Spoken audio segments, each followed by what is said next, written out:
Yul Brynner maintained perfect posture at the corner table of the officers' club at March Air Force Base, observing Ernest Borgnine regale a gathering of military advisors and veteran actors with increasingly loud demonstrations of what he considered authentic sergeant behavior based on his own Navy service and decades of portraying military characters whose authority was established through volume and intimidation rather than the kind of disciplined control that genuine command presence required when circumstances moved beyond entertainment applications into territory where real authority was measured through methods that most performers never encountered because their experience with August 1967, 7:20 in the evening when the desert heat still shimmered outside the air-conditioned club, where Hollywood's military consultants gathered to share war stories and professional observations, and the industry's most convincing sergeant was about to discover why circus training produced command presence that military bluster couldn't match when authentic discipline met manufactured toughness in the most devastating 5 minutes of his legendary career. If you're fascinated by untold stories where Hollywood's most authoritative military performers learned brutal lessons about the difference between theatrical command presence and genuine discipline forged through experiences that tested character beyond normal entertainment industry boundaries, subscribe for more hidden encounters where carefully constructed personas met capabilities that could reduce tough sergeants to crawling submission when circumstances demanded immediate education about authentic versus manufactured authority. The March Air Force Base Officers Club represented neutral territory where military advisors and entertainment industry professionals could interact in an atmosphere that encouraged casual conversation that revealed true qualifications beneath carefully managed public images, though the base's security protocols meant that what happened within its walls was protected by discretion that extended beyond normal Hollywood publicity considerations. Ernest Borgnine commanded the central area of the club with natural authority that had made him Hollywood's most convincing military non-commissioned officer, his bearing and vocal delivery creating an atmosphere where everyone present felt they were receiving instruction from someone whose qualifications extended beyond normal acting requirements into territory where authentic military experience provided insights that most performers could only approximate through careful study. At 50 years old, Borgnine possessed commanding presence that made audiences believe they were witnessing genuine military authority rather than theatrical approximation, his performances in war films having established him as the industry's most credible portrayal of sergeants whose capabilities exceeded normal human limitations through combinations of natural leadership ability, authentic service experience, and dramatic instincts that created memorable characters. His current demonstration focused on what he considered the essential elements of military discipline that distinguished authentic command presence from civilian approximations that might look impressive for cameras but would prove inadequate when tested under circumstances that demanded genuine rather than theoretical understanding of effective leadership. The problem with most actors who try to portray military authority, Borgnine explained with confidence built on decades of convincing performances combined with legitimate Navy service, is that they don't understand the fundamental difference between giving orders and commanding respect from men whose lives depend on following those orders without question when circumstances eliminate opportunities for discussion about tactical decisions. His analysis was delivered with authoritative certainty that impressed listeners who lacked sufficient background to distinguish between authentic military experience and entertainment industry expertise developed through careful study rather than practical application under circumstances where mistakes carried consequences beyond damaged pride. Real military discipline operates through immediate compliance that doesn't require explanation, Borgnine continued, his voice gaining volume as he warmed to a subject where his qualifications provided superior insight. When a sergeant gives an order, it gets followed, because soldiers understand that questioning authority in combat situations gets people killed, and that kind of automatic response can't be faked through acting techniques that might fool civilian audiences. The assessment was accompanied by increasingly dramatic gestures designed to demonstrate the kind of physical authority that Borgnine believed distinguished genuine military bearing from civilian attempts to portray command presence through methods that might be visually convincing but lacked authentic psychological foundation. I've worked with foreign actors who think they can portray military officers because they learned to stand straight and speak with authority, Borgnine declared with satisfaction. But you can spot the difference immediately when they try to project genuine command presence instead of just looking impressive in uniform. Because real military authority comes from men whose leadership has been tested under conditions where soldiers' survival depends on following orders from officers whose qualifications extend beyond exotic backgrounds. The critique was clearly directed towards someone whose success in military roles had apparently become a source of professional irritation, Borgnine's commentary revealing underlying resentment about industry trends that favored exotic mystique over familiar American military credentials. Take this Yul Brynner character, Borgnine continued with increasing boldness, his voice carrying across the officers' club to ensure his assessment would be overheard. Shaves his head, speaks with that accent, and suddenly Hollywood thinks he can command troops because audiences are impressed by foreign mystique, rather than understanding what real military leadership requires when circumstances demand authentic rather than theatrical competence from officers whose qualifications have been proven through actual service rather than circus training. The insult was delivered with casual contempt that revealed Borgnine's fundamental misunderstanding of what kind of man he was targeting, his confidence apparently based on assumptions about military hierarchy that didn't account for the possibility that authentic discipline could be developed through experiences that transcended conventional service boundaries. That's when the atmosphere of the March Air Force Base Officers Club shifted in ways that regular patrons would remember as education about the difference between military bluster and authentic discipline, and why certain men commanded universal respect while others demanded recognition through methods that never impressed anyone whose judgment was based on direct observation. Yul rose from his table with movements so precise they seemed to follow invisible drill manual specifications, his compact frame radiating disciplined intensity that made everyone suddenly aware they were witnessing an encounter between different philosophies of military authority that might not be resolved through diplomatic discussion. "Mr. Borgnine," Yul said quietly when he reached the gathering, his accented voice carrying controlled authority that made conversational tone more commanding than shouted orders.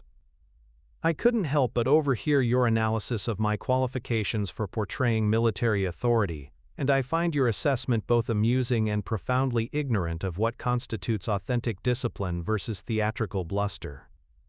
The response was delivered without anger, simply professional evaluation from someone whose authority didn't require validation through comparison with others, or diminishment of competitors whose success threatened psychological security based on external recognition rather than internal confidence. Borgnine looked up with surprise that quickly transformed into aggressive posturing as he realized his educational entertainment was being challenged by someone whose response might exceed normal diplomatic protests, understanding that his audience was now watching to see whether his proclaimed military expertise could withstand contact with opposition.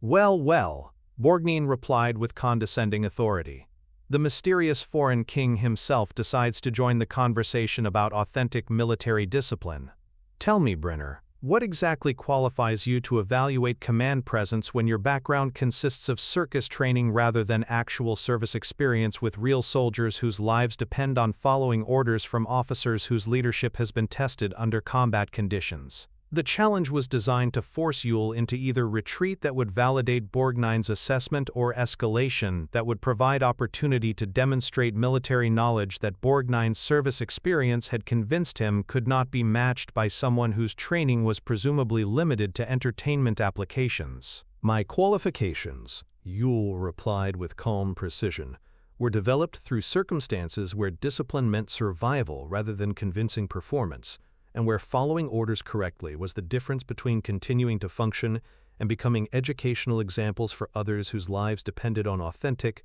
rather than theoretical understanding." The cryptic response carried undertones, suggesting experiences beyond normal military preparation, though Borgnine's confidence in his service credentials prevented him from recognizing warning signs that might have been interpreted as reasons to abandon confrontation. "That's a very convenient answer for someone whose military experience probably consists of wearing costumes and following directions from civilian directors," Borgnine replied with sneering dismissal. "But I know what real military discipline looks like, because I served in the Navy and I've portrayed authentic military characters for audiences who understand the difference between genuine command presence and circus tricks." The final insult crossed boundaries that demanded response through methods that transcended normal diplomatic solutions and entered territory where authentic discipline was demonstrated rather than discussed.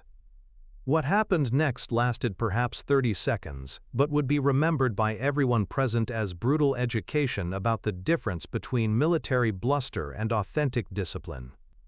Yul moved with precision that revealed training developed through circumstances where discipline was a matter of immediate survival rather than gradual career advancement through institutional hierarchy. His response calculated to provide maximum educational impact while demonstrating focused authority that Borgnine's military service had never prepared him to encounter. The movement was so swift and controlled that Borgnine found himself on the officers' club floor before his military training could process what had occurred, his commanding presence completely neutralized by contact with genuine discipline that operated according to principles his service experience had never encountered. But what made the demonstration particularly devastating was that Borgnine wasn't simply knocked down, he was positioned in a way that required him to crawl across the polished floor to regain his footing, his legendary command presence reduced to submissive movement that destroyed any pretense of military authority, while serving as visual reminder of what happened when conventional training encountered authentic discipline. "Mr. Borgnine," Yul said quietly as the veteran sergeant struggled to maintain dignity while crawling toward a position where he might recover some semblance of commanding presence, his voice carrying controlled authority that made whispered instruction more devastating than shouted commands. "Authentic military discipline doesn't require insulting others to maintain its authority, and genuine command presence operates through demonstrated competence rather than theatrical bluster." The assessment was delivered without malice, simply professional evaluation from someone whose authority had just been established through direct demonstration rather than verbal assertion or service record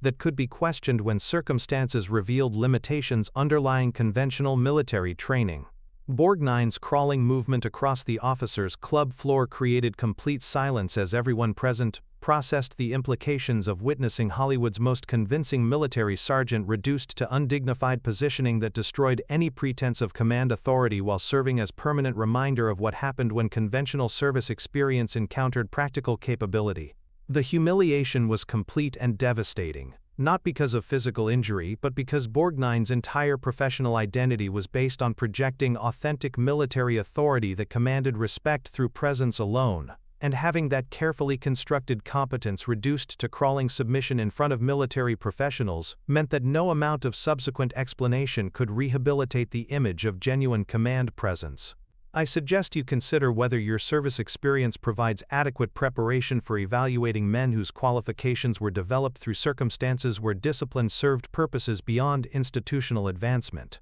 Yul continued with gentle precision that carried more authority than dramatic declarations. Years later, when asked about memorable encounters with fellow actors whose capabilities had exceeded his initial assessment, Borgnine would describe his interaction with Yul Brynner as professionally educational, though he never provided specific details about what had occurred at March Air Force Base or why his subsequent portrayals of military authority had become notably more respectful toward performers, whose backgrounds included elements that conventional service experience might not have provided adequate preparation for understanding. "I learned that there are different types of discipline, and recognizing the difference between what you think you understand through conventional training and what others have actually experienced through circumstances that extend beyond normal military boundaries is essential for maintaining realistic assessment of your own qualifications."